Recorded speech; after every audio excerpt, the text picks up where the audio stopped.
It's nice and easy for FDA to say that the importer is obligated to ensure compliance with the law. In fact, Michael Taylor, who's the Deputy Commissioner for Foods, made a comment during a press release when the rules were published, the proposed rule was published.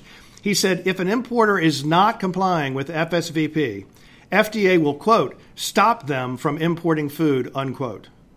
Okay, well, that sounds like a heavy-handed approach with respect to importers, but think about it. It might be that the food is in compliance with the law.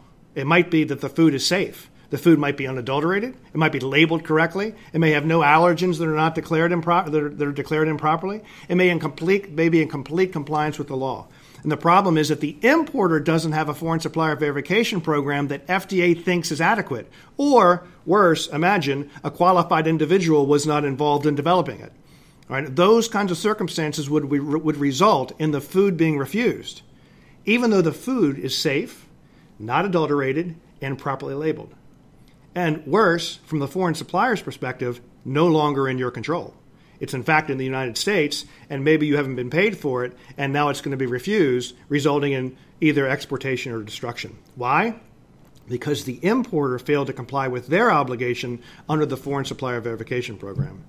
And so what does that mean? It means that importers are not the only people in the supply chain that must think about how they're going to document safety of the food or compliance with FSVP. The foreign supplier of food must also think about how the importer will prove they are in compliance with the Foreign Supplier Verification Program.